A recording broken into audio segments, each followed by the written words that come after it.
Alright guys, thank you once again for tuning in to another one of these training videos. This is April 7th of 2024. So I am exactly 6 weeks and 5 days away from contest time.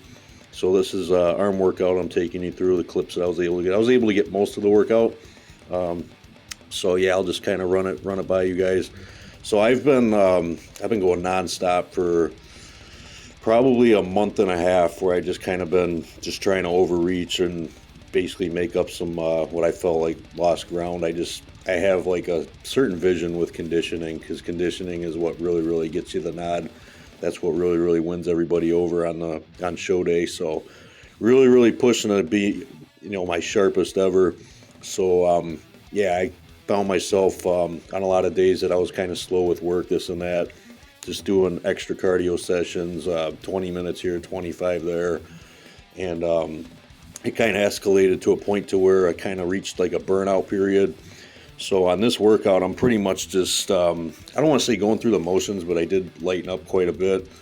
Because like I say, I mean, the combination of being this close to the show too and being as lean as I am, it's been a hell of a grind getting through these workouts now. But that's the way it's got to be. If you don't feel like shit, you're not in contest condition. Bottom line, period. End of story. So yeah, it's just at this stage of the game, it's pretty rough. But when I see the progress that I'm making, pretty much you see it every few days at this point when you get your body in this kind of shape.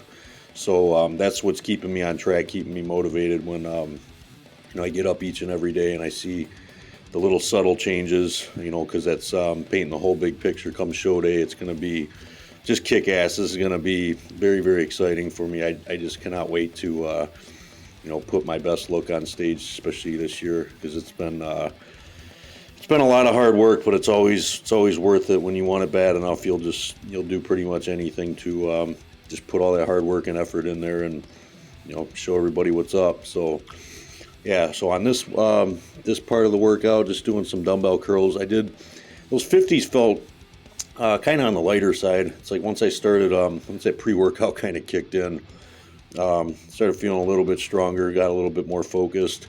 So yeah, I decided to take it up to the 60s, and I was keeping the reps like right around 8 to 12, took them up a little bit.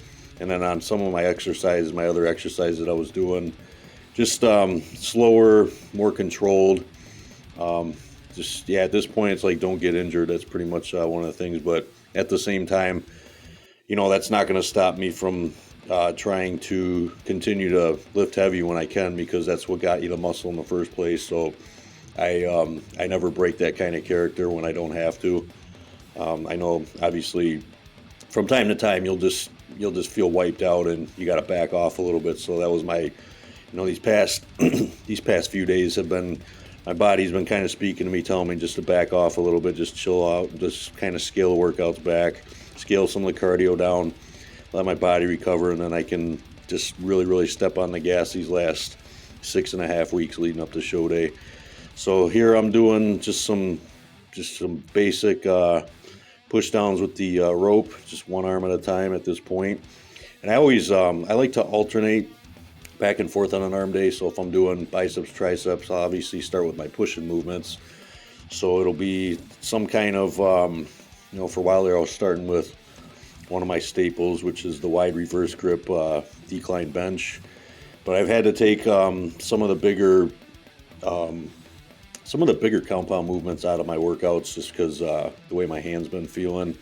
That C7, C8 vertebrae injury that I ended up getting through last year, near the end of last year. It was getting better for a while, but with the excess training, this and that, it's been kind of bothering me again. So I had to kind of just adapt and just start using different kind of exercises in there just to kind of fill space. So yeah, I just kind of been using different exercises along the way to try to work around it. And it's kind of been hindering my guitar playing too, which kind of sucks. But once this show's over with, it's going to be a big recovery period, to where I definitely scale back on the training, take some more rest days, and that'll be my fishing time. Like, I'm really looking forward to that once this show's over with, just getting my kayak out and just doing a shit ton of fishing. not only with myself, by myself, but with my dad as well. It's our year to just really get into the bass fishing. I always look forward to that each and every year. I basically lose sleep over it. I enjoy it so much. But so back to the workout. Now I'm doing some basically some back double bicep curls, whatever technical name these have. That's just kind of, I just with this exercise I try to mimic being on stage hitting a back double bicep. So yeah, just another nice little basically isolation back off kind of exercise I can kind of throw in there while everything's just kind of healing up and I'm just taking it easy. So I'm throwing in some of these other exercises along the way. Then you'll see after this arm workout, I go into not only some progress pictures just to kind of show you guys, get an idea of where I'm at currently for this week, but also some of the other training that I just didn't share on the channel yet. It's just been it's been a grind, getting through all this. So yeah, here is pictures from earlier today. These ones actually were from a few days ago. Actually, that was on Easter. Still right around that conditioning right now. And here is some of my belt squat. This has been my go-to for my leg training. This has been the staple, pretty much how I kick things off. Able to work around not being able to barbell squat still just because of my sciatica. Just the way that's been feeling. So I've been able to use this exercise primarily for targeting and overload my quads. So I'm able to still go decently heavy on these. I can't remember what I worked up to. When I do these, by the way guys, when I do these narrations, I just kind of throw the all the clips in here and I just talk over it. So a lot of times when I put them into this layout here, I kind of forgot what the hell I did. So I'm kind of remembering as I'm watching this with you guys. So that was one of my warm-up sets. There was a couple more. I take my time, especially coming up on 41 years old. I got to really do some extra warming up, get everything, all the blood into the areas that I need it before I actually start just going heavy. It's not quite the same when you're a young buck.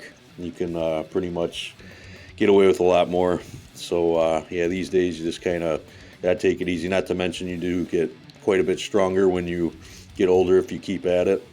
It's just a matter of being consistent, and that's up to the person, the individual, if they want to do that or if they just want to go do something else, because this is a very, very demanding lifestyle and consistency is everything in this game.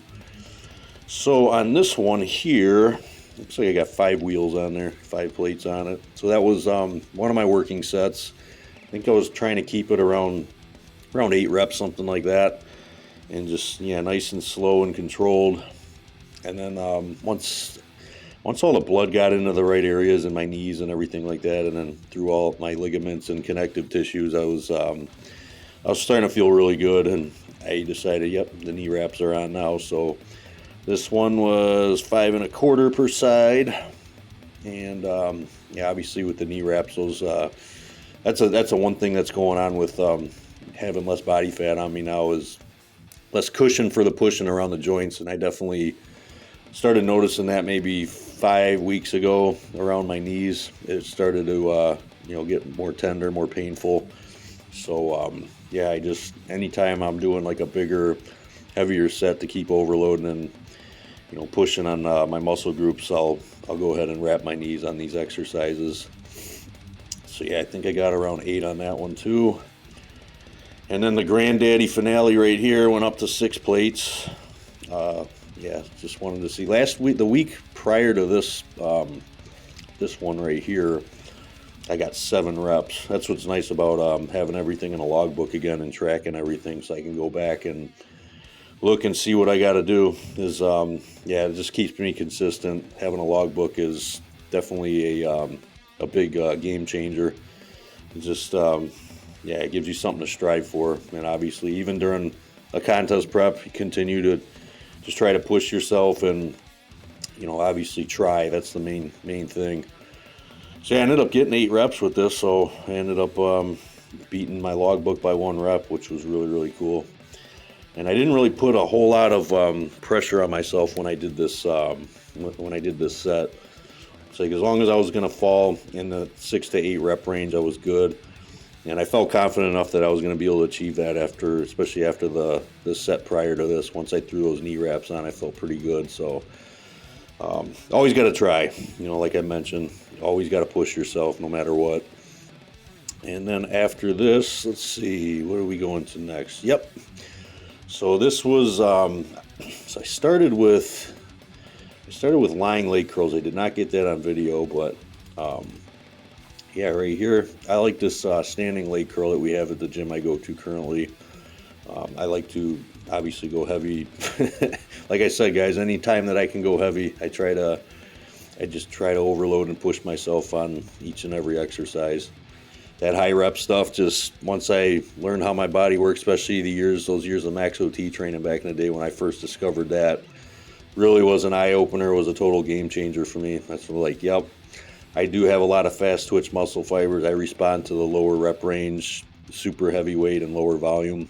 Once a week kind of training, that's what works best for me, so that's what I went back to doing. And that's how I've been training, as much as possible throughout prep, with the exception of the arm training that you guys did see in the beginning.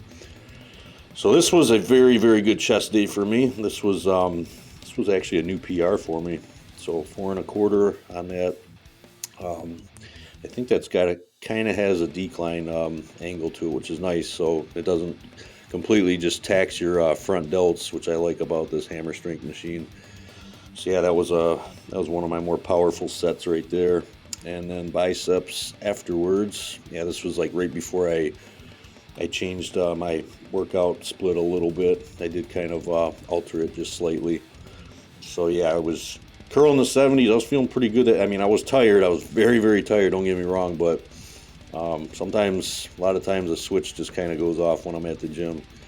But a lot of those other time periods when I'm not in the gym, I'm struggling. I'm hurting pretty freaking bad. It's just, yeah, it's what happens when your body is running out of fat stores to keep you energized and keep you going. So yeah, this was another set with the 70s, and yeah, keeping that low rep range once again. I didn't have my main video girl, the front desk girl. She was a little preoccupied, so I just did the best I could with my phone and leaned it up against the window, and yeah, still got halfway decent angle for you guys. I don't bring the tripod in and stuff like that. Also, that kind of brings me to what I was going to mention before this video is over with too, is I'm going to be working with, we had a videographer come in maybe 8 weeks ago and work with me on one of my back and bicep workouts. So he's going to, leading up to this show as we get closer, we're going to do basically some over the shoulder, hook me up to a crystal clear microphone and get you some raw training footage and just kind of show you the whole thought process behind everything. Instead of just showing you guys the highlight reel, you guys will see, what's going through my mind and just anything else I can do to kind of help you guys along the way as far as, what it takes to get to this level as a bodybuilder, and beyond. So this one right here, by the way, yeah, be on the lookout for that. I'll keep you guys posted on that shit. So yeah, doing some heavy easy bar curls with the closer grip. For a while there I was doing a little bit wider on this, but I switched the grip up. It's been a while since I've been gripping it this way, and it's been feeling really, really good. It's been kind of taken away from the feeling of going into my front delts, because it was starting to do that for a while. So I brought the grip in a little closer, and it seemed to, it changes the apparatus a little bit, which is definitely helping me target more of the biceps right now. So yeah, just crushing as heavy as I can and really, really pushing myself to keep that muscle tissue there while I'm dieting. Body weight is still 217. It's just every day I step on that scale, it has not budged the whole prep. But that's going to do it for this video. Appreciate you guys so much. Take care.